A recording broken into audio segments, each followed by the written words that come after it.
आज आप यीशु मसीह में आते हैं, यीशु मसीह नहीं पूछता तेरी जात क्या है, तू बड़ी जात क्या है मैं दया नहीं करूंगा, तू छोटी जात क्या मैं दया नहीं करूंगा। बाइबल कहती है जितने यीशु मसीह को मानते हैं वो सारे क्रिश्चियन बन जाते हैं, मसीही बन जाते हैं, मसा किया वो बन जाते हैं। कोई छोटा नहीं, कोई बड़ा नहीं, कोई ऊंची जात नहीं, कोई छोटी जात नहीं, सब एक से। बाइबल कहती ना कोई यहूदी ना कोई यूनानी, जितना मैं वैल्यूबल हूं उतने ही आप वैल्यूबल हैं। हालेलुया। अगर आप मसीह में अच्छी तरह जीना चाहते हैं तो जात पात के चक्कर में कभी मत पड़ना। जब परमेश्वर ने मेरे रास्तों को साफ किया और बोला कि तू शादी कर, क्योंकि मैं सोचता था कि अगर मैं शादी करूंगा तो मेरी मिनिस्ट्री कम ना हो जाए, मेरा ध्यान ना कहीं बढ़ जाए, तो मैं मैरिज करना नहीं चाहता। लेकिन जब भी मैं परमेश्वर के किसी दास के पास जाता बोलता नहीं मैरिज करना पड़ेगा, तुझे शादी करना पड़ेगा, मैरिज के बाद लोग तुझ पे ज्यादा विश्वास करेंगे। उन्होंने मुझे समझाया जो लड़कियों वाली फैमिलीज हैं वो तुझ पे ज्यादा बिलीव करेंगी शादी के बाद। मुझे तब समझ आया कि हाँ ठीक है, शादी करना वाकई जरूरी है। और जब शादी करने के लिए ढूंढने जाने लगा, ओके कौन से किससे शादी करनी है, फोटोज मंगवाई, आपको वो स्टोरी पता है, और एक सिलेक्ट हो गया, हाँ उसमें ठीक है बुलाओ इसको, सब कुछ अच्छा, स्पिरिचुअल लाइफ कैसी है, कैरेक्टर कैसा है देख लिया। उसके बाद जब एंगेजमेंट हुई, जिस दिन बात हुई उसके अगले दिन एंगेजमेंट थी। इसके मम्मी डैडी को घर से उठवाना पड़ा कि आ जाओ आपकी बेटी की एंगेजमेंट है। सुनो मेरी बात, एंगेजमेंट होने के बाद हम एक दूसरे से पूछ रहे थे अच्छा तेरी जाति कौन सी है, अच्छा मैं अरोड़ा खत्री हूं, अच्छा तेरी जाति कौन सी है, हाँ हम आद धर्मी है, हम उस गांव से, अच्छा ये हमारी ऐसी होती है, हमारी जाति छोटा होता है, ये बड़ा होता है। कोई कुछ नहीं पूछा मैरिज के पहले तक।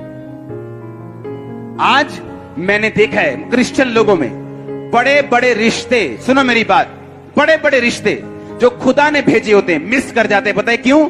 जाति मैच नहीं करती। मैंने अपनी आंखों से देखा लोगों को।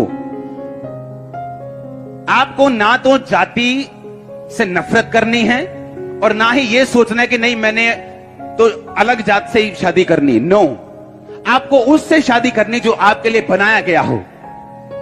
और ये तभी हो सकता है अगर आप जात पात को, ऊंच नीच को, अमीरी गरीबी को दिमाग से निकाल दें। हालेलुया। और लोग बोले चर्च में, कहते यार इतनी सिंपल लड़की पापा ने पसंद की, असी हमें तैयार होके आंदिया रही हैं थे। हाँ, और इतने गरीब घर की लड़की की बारिश आती तो पानी छतों से नीचे टपकता था। ये क्या किया? और मुझे मालूम था कि आज मेरी लाइफ, मेरी मैरिड लाइफ आप सबसे ज्यादा ब्लेस है। मैं आपको चैलेंज कर सकता हूं। रीजन क्या? मैंने आत्मा को फॉलो किया। हालेलुया। मैं जानता हूं मैं बाइबल में कौन हूं। मैं मसीही हूं, मैं मसा किया गया हूं। मुझे वही जगह जाना है, उन्हीं लोगों के साथ मिलना है जो मसा किए गए हों। आप जानते हैं जो परमेश्वर ने आपके लिए चुना हुआ, आप उसे कभी हासिल नहीं कर सकते जब तक आप पूरी तरह से इस शैतान के और शरीर के और रीति रिवाजों के बंधन जो लोगों ने बनाए हैं, जब तक आप उनसे आजाद नहीं हो जाते। हालेलुया। आपको यह बात समझनी है कि परमेश्वर ने आज आपको चर्च इसलिए भेजा कि वो आपको वर्ड दे सके और आप अपनी डेस्टिनी की ओर भाग सके, अपनी मंजिल की ओर भाग सके। वो आपको वचन दे सके, आपको मालूम हो मुझे क्या करना है। एक क्रिश्चियन होने के नाते, एक मसीह होने के नाते मुझे क्या करना है और परमेश्वर ने मेरे लिए क्या चुना हुआ है।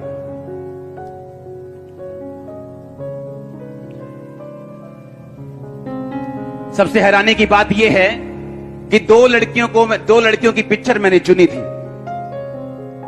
और मैंने इसकी पिक्चर, सोनिया की पिक्चर सेकंड चुनी थी। सिर्फ 10% की कोई ये ना बोले कि एक ही पिक्चर चुनी है, शायद इनको पहले से पसंद होगी तो एक ही पिक्चर चुनी। तो दूसरी पिक्चर साथ में चुन ली कि ठीक है दो हो, दो से बात करो जो मेरे मुताबिक हो। मैंने इंस्ट्रक्शन दी मुझे ये चाहिए आत्मा में, और मुझे जिसके पास होगा उससे मैरिज करूंगा। और जो लड़की 90% सिलेक्ट हो चुकी थी, सिर्फ अपने कैरेक्टर की वजह से मैंने उसे रिजेक्ट किया। और सुनो मेरी बात, उसको आज तक नहीं मालूम कि मैंने उसे रिजेक्ट किया। उसे पता ही नहीं कि उसकी फोटो मेरे पास आई थी। इमेजिन करो अगर मैं इंसान होकर ऐसा कर सकता हूं। इमेजिन करो यहां पे मेरी बीवी बोल रही है और वो बीवी इसी चर्च की वॉलंटियर की गर्लफ्रेंड होती तो कितना बुरा लगता। और जब उसके बारे में पता कराया, उसमें कमी निकली और मैंने कहा नहीं, मैं इसके साथ मैरिज नहीं करूंगा। इमेजिन करो, परमेश्वर उसने आपके हर एक जन के लाइफ में एक बड़ी योजना रखी है, पर जब वो आपकी लाइफ में पाप को देखता है, वो उस योजना को चेंज कर देता है। अब वो भी मैरिड है, पर हमारे स्टैंडर्ड में जमीन आसमान नहीं, आसमान पताल का फर्क होगा। और उसे नहीं मालूम, क्योंकि मैंने अपनी पसंद की लड़की से शादी नहीं करनी थी, मैंने एक आत्मिक लड़की के साथ शादी करनी थी जो मेरे विजन को समझती हो। मैं आपको बता रहा हूं परमेश्वर कैसे काम करता है आपकी लाइफ में। मैं पवित्रताई में था, मुझे एक्सपेक्टेशन थी कि मेरी वाइफ पवित्रताई में हो, जो मुझसे मिले, ताकि इतना बड़ा जो विजन है, दर्शन है, ये बिना पवित्रताई, बिना प्रार्थना चल नहीं सकता। अगर आज मैं आपके साथ आया हूं तो पिछली रात में अपने परिवार के साथ नहीं, अपने प्रेयर रूम के साथ बिता के आया हूं।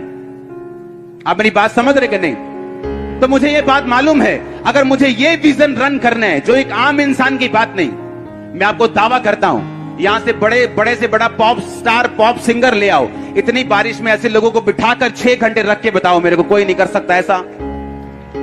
परमेश्वर कर सकता है, आमीन। अगर उसकी ग्रेस तभी हम पे होगी अगर हम वचनों के ऊपर चलेंगे तो। हालेलुया। परमेश्वर ने एक तरीका रखा हुआ है अपने लोगों को आगे लेके जाने का। उसने एक तरीका रखा हुआ है, अगर आप उस आत्मिक तरीके को फॉलो करते हैं, कोई जन आपकी ब्लेसिंग को रोक नहीं सकता। आपके लिए बेस्ट क्या है परमेश्वर जानते हैं, हां या ना? उसे मालूम है वो बेस्ट आप तक किस तरीके से लेके जाने, किस तरह से आपकी अगुवाई करनी, किस तरह से डिवाइन हेल्पर्स आपकी लाइफ में भेजने, ताकि वो लोग आपके काम को कर सके। आज मेरी वाइफ ऑफिस का काम करती है, सारे काम करती है 100% परफेक्शन में। ये तभी संभव है जब मैं परमेश्वर के साथ था और परमेश्वर ने मुझे वो दिया जो उसकी ओर से था, ना कि जो इस संसार की ओर से था। और आपको क्या लगता है, अगर मेरा कैरेक्टर ढीला होता तो मैं भी ढीले वाले के साथ ही फंसता? ये मुझे मालूम है, क्योंकि जो कुछ आप परमेश्वर को देंगे, परमेश्वर आपको वो वापिस करेगा। बाइबल कहती, उसने सुलेमान दाऊद को कहा, मैं वंशों तक तेरा घराना चलाऊंगा। उसने येहू को कहा, मैं पड़पोते के पुत्र तक तेरा घराना चलाऊंगा। किसी को बोला 16 साल, किसी को बोला 20 साल। ये डिपेंड करता था कि उसने परमेश्वर को क्या दिया, कितने दिल तक दिया। सिर्फ पैसा नहीं, अपनी जिंदगी, उसके कामों को करने की ललक, उसके वचन पे चलने की प्यास, ये सब मायने करता है। ऊंची आवाज में बोलो हालेलुया। यीशु मसीह ने कहा, अगर तुम मुझे जानती तो मैं तुझे जीवन का जल देता। आज जब हीलिंग होती, वो क्या है? वो जीवन का जल है। आज जब आप प्रचार करने के लिए जाते हो, जब आप बातें करते हो, लोग बोलते हैं, जब आप बात करते हो मेरे दिल में कुछ होता है, जब आप बात करते हो मेरे दिल में कुछ टच करती है चीजें। ये जीवन का जल है जो आपके अंदर आ रहा है अभी यीशु मसीह के नाम में। और उसने सिर्फ मुझे नहीं भेजा जीवन के जल के साथ, क्वायर गाएगी जीवन का जल बहेगा, आप बोलेंगे जीवन का जल बहेगा, इवेंजलिस्ट बोलेंगे जीवन का जल बहेगा। उसने कहा, अगर मैं तुम्हें वो जल दूंगा तो कभी प्यासा ना होगा। हालेलुया। आज लोग प्यासे हैं, उन्हें प्यास रहती है, काश मेरा हस्बैंड मुझसे प्यार करता हो, काश मेरी वाइफ मेरी बात सुनती हो, काश मेरे बच्चे मेरे कहने में हो। वो हमेशा प्यासे रहते अपनी लाइफ में। यीशु मसीह ने कहा, अगर तू उस जीवन जल को पी लेगा जो मैं तुम्हें दूंगा, तो कभी प्यासा ना होगा। लोग तेरी इज्जत करेंगे, तेरा घराना तेरे साथ चलेगा, तेरे लोग तेरे साथ चलेंगे, तेरा बिजनेस तेरी बात को सुनेगा, अगर तू उस जीवन जल को पिएगा तो। हालेलुया। उस जीवन जल को पीना कैसे? बस यीशु मसीह को बोलना, मेरे दिल में आ, उसके अनुसार उसकी राहों पे चलना, उसके वचन पे चलना। गिर जाओ, गलती करो तो भी संभल के आगे चलो, बढ़ते जाओ यीशु मसीह में। आप जीवन जल को पी रहे हैं यीशु मसीह के नाम में। हालेलुया। उसने कहा, परमेश्वर मैं जीवन जल कहां से तुझे दूं?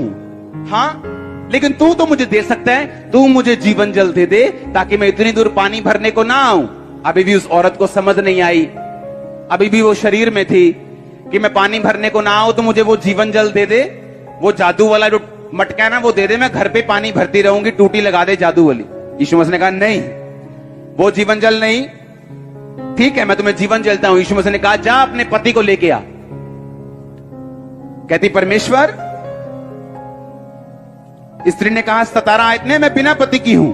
यीशु ने कहा, तू ठीक कहती है कि तू बिना पति की है, क्योंकि तू 5 पति कर चुकी है और जिसके पास तू अब भी है वो तेरा पति नहीं। तूने सच कहा है। सुनो मेरी बात। यीशु मसीह ने कहा तू सच कह रही है। उस स्त्री ने कहा मुझे लगता है कि तू भविष्यद्वक्ता है। 27 में लिखा, इतने में यीशु मसीह के चेले आ गए और हैरानी करने लगे कि ये एक औरत से बातें क्यों कर रहा है। तो भी किसी ने पूछा नहीं तू क्या चाहता है और क्यों बातें करता है। वो स्त्री अपना घड़ा छोड़कर नगर में चली गई और लोगों से कहने लगी, आओ हम एक मनुष्य को देखें जिसने सब कुछ जो मैंने किया मुझे बता दिया कि कहीं ये मसीह तो नहीं। अतः वे नगर से निकलकर उसके पास आने लगे। अगर आप बाइबल को ध्यान से पढ़ें